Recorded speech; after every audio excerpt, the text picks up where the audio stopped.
첫 번째 투표에서 이낙연 대 이재명이 한 7% 안쪽으로 들어와서 붙었다. 사활을 건 싸움을 할 것이고요. 차이가 10% 이상 나면 대세론으로 해서 모여지는 그림이 그려질 것이고 이낙연이가 그러면 뒤집을 수 있을까? 돌풍을 일으킬 만한 캐릭터는 아니고요. 이재명 후보 아직까지는 굉장히 강력한 구심력이 있는 건 아닌 것 같아요. 지금의 네거티브는 너무 비루해요. 효과 없는 네거티브는 즉각 중단을 해야 되지 않을까. 후보가 되더라도 한동안 저는 어려움들이 있을 수밖에 없다. 시사 끝장 전용기 왔습니다. 또 이현주 국민의힘 의원님, 네, 안녕하세요. 또 예, 김성애 열린민주당 대변인입니다. 반갑습니다. 우리가 지금 세 번째 이렇게 네네. 만남인데 오늘은 명락대전 얘기 한번 해봅시다. 네네. 저는 9월 6일이 궁금해요. 9월 6일이 아마 제가 전국 순회 민주당 첫 번째 대전이 벌어집니다. 그게 청주 충청북도와 세종시 첫 순회예요. 기억나시죠? 옛날에 노무현이가 제주도에서 약간 숨 죽인 후에 울산에서 1등, 광주에서 1등을 함으로써 확 뒤집었습니다. 여러분, 이낙연은 바로 노무현을 꿈꾸고 있습니다. 9월 6일 충북과 세종시와의 1차 게임에서 이낙연이가 이재명을 뒤집을 수 있느냐? 어떻게 보세요, 김성애 대변인님? 일단 9월 15일에 1차 발표가 있습니다. 9월 15일 15일에 하는 거예요? 1차 발표가 있고 이게 1차 경선인단 이미 모집이 끝났죠. 끝났군요. 이미 모집이 되어 있는 사람들을 투표를 하셔서 그 1차 결과가 발표가 되거든요. 네. 이제 관전 포인트는 두 가지죠. 이낙연 후보가 이재명 후보를 얼마나 따라잡을 수 있을지. 네. 그러니까 거기에서 어느 정도 유의미한 정도로 차이를 좁힐 수 있으면 그것이 하나의 관전 포인트가 될 거라고 네. 보고요. 두 번째는 3등을 누가 할지입니다. 아, 3등, 예. 3등도 중요합니까? 예, 뭐 지금 이제 이낙연 후보가 2등이라고 하시는 분들도 계시지만 3등권에 계신 분들은 이낙연은 안 되고 내가 해야 돼라고 생각하시는 분들이 있거든요. 이분들이 3등권에서 뭐 지금 현재 스코어로 놓고 보면 정세균, 추미애, 박용진 뭐 이 후보들이 조금씩 왔다 갔다 하고 있고 추미애 후보가 약간 좀 더 올라가는데 워낙 퍼센티지는 낮은 분들에게 오차범위 안에서 하는 거니까 사실상 의미가 없다고 보고 그렇군요. 여기서 이낙연 후보와의 격차를 얼마나 좁히면서 3등을 만들 수 있느냐. 아하. 요것이 또 하나의 관전 포인트가 될 겁니다. 근데 그렇군요. 만약 그냥 지금 여론조사 나오는 마냥으로 1등 이재명 후보가 저 위에서 하고 이낙연 후보가 한 10% 차이 나게 2등을 하고 3등은 뭐 누가든 누가 하고 이렇게 구조가 되면 이거 자체를 바꾸기는 힘들 거예요. 왜냐하면 예전에 지금 이제 노무현 후보가 나왔던 시절 말씀하시는 것은 현장에 가서 투표를 다 할 때잖아요. 그러니까 현장에 우르르 가서 딱 막 이렇게 본 다음에 흥분하죠, 사람들이. 막 투표하고 그게 바로 결과가 까지면 그게 다음번에 영향을 미치죠. 우리가 이제 광주에서 노무현의 1등이 의미가 있었던 것은 한화갑 후보가 그 당시에 뒤집어졌죠. 내가 딴 데는 모르겠는데 꼬꾸라졌죠. 광주에서 한 번만 1등만 시켜달라. 맞아. 그리고 이제 광주의 모든 조직을 동원해서 정말 혼신의 힘을 다해서 광주에서 한 번 1등을 하려고 했는데 하나갑이가 예, 그것을 이 노무현 후보가 사실상 연설로 뒤집은 거거든요. 예, 연설. 예, 노사모의 연설의 열정과 노무현. 예, 노무현의 연설이 어우러진 데다가 호남 지역 시민들의 유권자들의 당원들이죠. 전략적 판단. 전략적 이번 판단. 선거에서 어쨌거나 부산 사람이 나와서 해야 우리가 전국 선거에서 이길 수 있다. 하나가 꿈은 당신이 여태까지 고생한 건 알지만 미안하다. 이렇게 해서 드라마가 만들어지면서 주르륵 치고 올라갔는데 사실 이번엔 그렇진 않고 1차 선거인단 이미 다 모집을 해놓은 거기 때문에 네. 그리고 이들 중에서는 근데 여기서 제가 좀 판단이 안 되는 건 하나 있습니다. 뭐냐면 원래는 1차 선거인단 모집하면 동네 시구원들 우르르 돌아다니면서 막 저녁마다 몇십 명씩 모여서 밥 먹고 뭐 여기저기 다니면서 선거인단 모집을 해야 되거든요. 원래는 네. 이게 네. 원래 양식인데 코로나 때문에 코로나 때문에 예, 캠프마다 모집이 굉장히 어려웠습니다. 굉장히 어려워서 코로나가 친양가 보다 그러면. 예, 아니 근데 여당을 별로 안 좋아해요. 굉장히 어려웠는데 그래도 100만 명 넘게 모였다는 것은 이 중에 많이 상당 모았죠. 부분 또 자발적으로 들어왔다는 거거든요. 잠깐만요. 선거인단에 100만 명입니까? 넘죠 지금 넘죠. 제가 지금 지금 사실은 한 170만 정도 된 걸로 알고 그럼요. 있는데 국민의힘 뭐 게임이 안 되네. 아니 100만 명 그러니까 모일 수 있어요. 사실 이게 그 한 몇 달 전부터요. 그 이재명, 이낙연 이렇게 해서 쭉 그 저 여당의 민주당의 그 후보들 지지율 총합이 그 야당의 그러니까 국민의힘의 후보들 총합보다 앞서잖아요. 그러네. 네, 그리고 이 당의 지지율도 조금 앞서기 시작한 이유가 이 선거인단 민주당이 때문이에요. 이 선거인단의 열기가 상당하고 어찌 됐든 지금 100만 명을 모았단 넘었죠. 말이에요. 아, 놀랐어요. 그러면 이 선거인단이 또 각자 집에 가서 그래. 또 선거운동 할 거 아닙니까?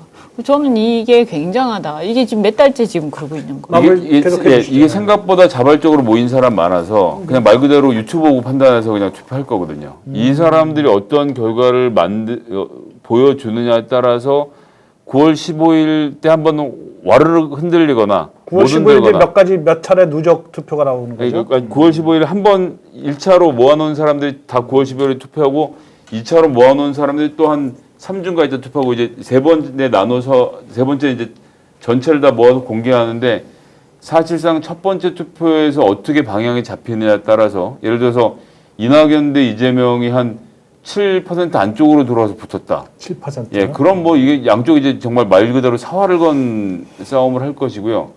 차이가 10% 이상 나면 여러 가지 고민들이 되겠죠. 그렇게 되면 또 이제 대세론으로 해서 모여지는 그림이 그려질 것이고 그러면 후보 간의 합종 연행을 어떻게 할 것이냐. 재미난 포인트. 노무현 돌풍은 그 PK 후보에 대한 호남의 전략적 선택이었다. 이렇게 하셨는데 이낙연이가 그러면 그거 뒤집을 수 있을까? 왜냐? 이낙연은 정통 호남 사람인데 PK 후보라는 그 자산이 없이 스스로 혼자 설 수가 안 될 거 아니야. 노무현처럼 안 되겠네. 그러면. 근데 이재명 후보가 일단 뭐 고향은 안동이니까 TK에서 표를 가져올 수 있다고는 하는데 TK에서 막, 좀 한계가 막 있죠. 열성적으로 지지하는 건 아니지 않습니까? 그리고 예전에 비해서 이제 뭐 지역색은 많이 옅어졌고 수도권에 있는 이미 부모님들도 다 돌아가시고 그 다음 세대들이 수도권을 잘하고 있는 중이라 저는 지역적인 영향은 예전만큼 그렇게 강하게 임팩트를 주지는 않을 것 같아요. 그게 좋았을 것 같으면 예를 들면 이준석 같이 서울에서 나고자 하는 사람이 국민의힘 당대표가 그렇게 쉽게 되지 못했겠죠. 민주당을 원적이세요? 의원주 의원님. 민주당이 출발지였어요. 그죠? 네. 그 전라도 그 선거의 그 속성도 잘 아실 거고. 네. 전 뭐 민주당의 조직 그 본부장 운동권 했었죠. 그렇죠? 혹은 저 좌파 네. 이 그 흐름도 알 것이고. 네. 어떻게 보세요? 과연 이낙연 변수가 뒤집을 수 있는 돌풍의 주역이 될 수 있습니까? 없습니까? 돌풍까지는 조금 역부족일까요? 돌풍을 일으킬 만한 캐릭터는 아니고요. 이낙연 지사가. 다만 이제 이런 건 있어요. 송영길 대표가 이번에 당대표가 됐잖아요. 그러니까 민주당 내부에 이런 기류는 좀 있는 것 같아요. 뭐 특별히 이렇게 무슨 이재명 후보나 이런 쪽이 굉장히 강력한 구심력이 있는 건 아닌 것 같아요. 이재명 후보 아직까지는 노무현 후보처럼 노무현 대통령처럼 어떠한 정신이랄까 어떤 구심력을 발휘하는 어떤 깃발 같은 게 있어가지고 사람들을 막 끌어당기 이런 수준까지는 아닌 것 같거든요. 네. 그러다 보니까 그냥 이제 저 사람이 1등 하니까 뭐 이런 거지.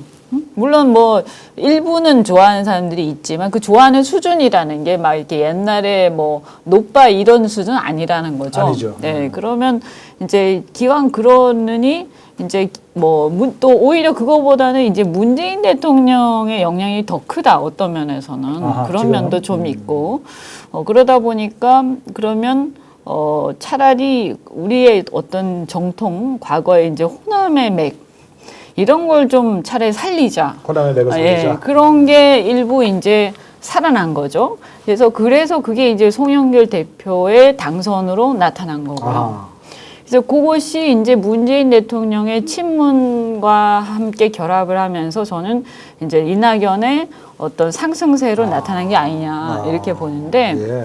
그래서 어떤 면에서는 이낙연이 이제 호남이지만 이게 친문, 그러니까 문재인 대통령의 이제 배후하고 배경하고 결합하면 그렇군요. 문재인 대통령은 PK죠. 네.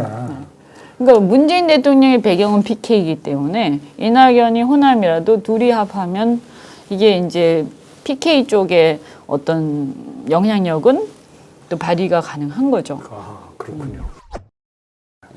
자, 그럼 다시 돌아가서 네거티브 얘기 좀 하죠. 이낙연과 이재명 같은 거는 본 적이 없어요. 조폭이네, 뭐네, 참, 자, 근데 이런 네거티브가 이렇게 치열하게 벌어지는 것은 왜 그럽니까? 그 서로 사이가 나빠서 그렇습니까? 아니면 문화가 달라진 겁니까? 뭘까요? 저는 일단 콘텐츠의 부재가 가장 큰 문제라고 생각합니다. 누구의 컨텐츠? 뭐 등장하는 등장인물들 다죠. 그러니까 본인 세일즈를 해야 되는데 본인 세일즈 할 게 없으니까 남 까는 데 집중하고 있는 그림인데다가 네. 까는 수준이라도 좀 높으면 좋겠는데 예를 들어서 2007년지 말씀하셨으니까 네네. 이명박 박근혜 두 후보의 서화를 건 네거티브는 결국 그 역사를 통해서 그 공격했던 포인트에서는 거짓말이 하나도 없는 걸로 다 드러나지 네. 않았습니까? 근데 그런 거랑 비춰보면 지금의 네거티브는 너무 비루해요. 그러니까 뭐가 없어 내용이. 네거티브가 비루하다. 예, 뭐 그쵸. 아니 하다못해 백제 300억을 뭐. 300억을 먹었지 않습니까? 이런 정도 하고 300억 먹으면 무슨 뭐 증거도 나오고 이래야 되는데 뭐 백제가 어쩌니 무슨 뭐 예, 황교익이 아니 경기도에 관광공사가 있다는 것을 우리나라 국민 중에 몇 명이나 알까요? 예, 그런 거 임명하는 것을 놓고 지금 이것으로 네거티브를 하다 이제 무슨 친일 논란까지 여기다 붙여서 하는 거 이러는 것들이 국민들 보기에는 그러니까 짜증이 나실 것 같아요. 아니 지금 코로나 때문에 당장 먹고 살 길이 없다라고 말을 하는데 너는 왜 먹고 살 길에 사기를 치느냐라고 서로 네거티브를 해도 모자란 판에 아무런 상관없는 지역 얘기, 이념 얘기 이런 거 하고 있는 거 아닙니까? 전 그래서 캠프가 이건 돌려보면 바로 결과가 나올 거라고 생각하는데 네. 효과 없는 네거티브는 즉각 중단을 해야 되지 않을까? 뭐 전 실익이 별로 없는 것 같습니다. 자꾸 난 민주당 하면 떠오르는 것 중에 그러니까 노무현이 제일 강렬한 인상인데 저는 그때 아주 굉장히 아주 잘 봤어요 옆에서 후단협 사건. 네. 노무현이 후보가 됐어요. 압도적인 그것도 어마어마하게 압도적인데 되자마자 한 달도 안 돼서 교체한다고. 그때부터 교체 사건에 보면 이게 한국은 열린우리당 그때는 민주당이구나.